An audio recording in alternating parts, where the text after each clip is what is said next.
పూర్తి వివరాలకు చదవండి రేపటి అక్షర శిల్పం దినపత్రికలో.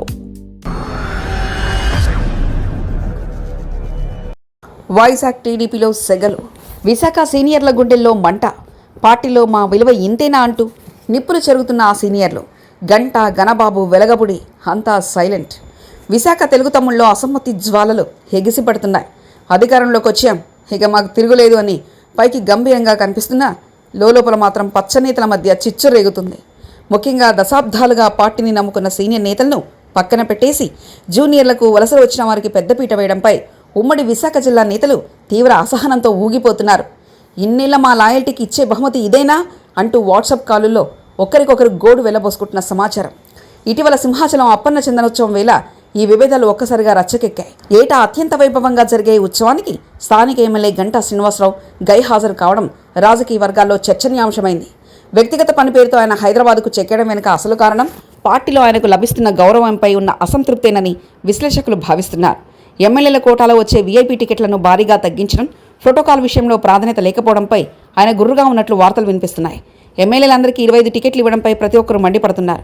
ప్రధానంగా ఉత్సవాల్లో హోంమంత్రి మంగళపూడి అనిత హడావిడి ఎక్కువగా ఉందని, స్థానిక శాసనసభ్యుని పట్టించుకోలేదన్న అభిప్రాయాలు గంటా వర్గంలో ఉన్నాయి. దానికి తోడు పార్టీ పదవుల్లో సీనియర్ల సిఫార్సులనే కాదు, స్వయంగా వారినే పట్టించుకోకపోవడంతో మాజీలు పెద్దలు రగిలిపోతున్నారు. పార్టీ ఇటీవల ప్రకటించిన కేంద్ర రాష్ట్ర కమిటీల నియామకం సీనియర్ల పుండుపై కారం చల్లినట్లుగా ఉంది. పోలిట్ బ్యూరోలో వంగలపూడి అనితకు చోటు దక్కడం, రాష్ట్ర అధ్యక్షుడిగా పల్లా శ్రీనివాస్ రెండోసారి పగ్గాలు చేపట్టడం వంటి పరిణామాలు మిగతా సీనియర్లకు మింగుడు పడడం లేదు.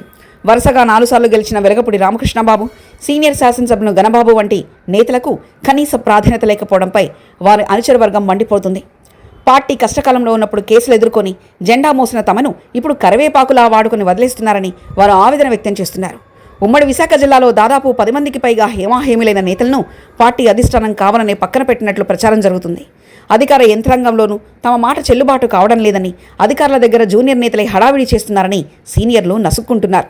తరం మారుతుంది, ట్రెండ్ మారుతుందంటూ అధిష్టానం చెప్తున్న మాటలు కేవలం తమను సాగనంపేనందుకేనని వారు బలంగా నమ్ముతున్నారు. 40 ఏళ్ల రాజకీయ అనుభవం ఉన్న తమకు ఇప్పుడు అవకాశాలు మూసుకుపోయినట్లేనని ఒకరితో ఒకరు చర్చించుకుంటున్నారు. పార్టీలో జరుగుతున్న పరిణామాలపై బహిరంగంగా నోరు మెదపలేక లోపల కుమిలిపోవడం సీనియర్ల వంతైంది. క్రమశిక్షణ పేరుతో గొంతు నొక్కేస్తున్నారని, కనీసం తమ గోడు చెప్పుకుంటుందామన్నా అధినేత దగ్గర సమయం దొరకడం లేదని ఆరోపిస్తున్నారు. గతంలో సీనియర్లకు సముచిత స్థానం ఇచ్చే సాంప్రదాయం ఉన్న టీడీపీలో ఇప్పుడు పూర్తిగా విరుద్ధమైన పరిస్థితులు కనిపిస్తున్నాయని వారు విశ్లేషిస్తున్నారు. ఏదేమైనా విశాఖపట్నం పచ్చపాటిలో రేగుతున్న ఈ చిచ్చు మున్ముందు మరిన్ని మలుపులు తిరుగుతుందో వేచి చూడాలి. మరిన్ని కథనాల కోసం సబ్స్క్రైబ్ చేసుకోండి మీ అక్షర శిల్పం.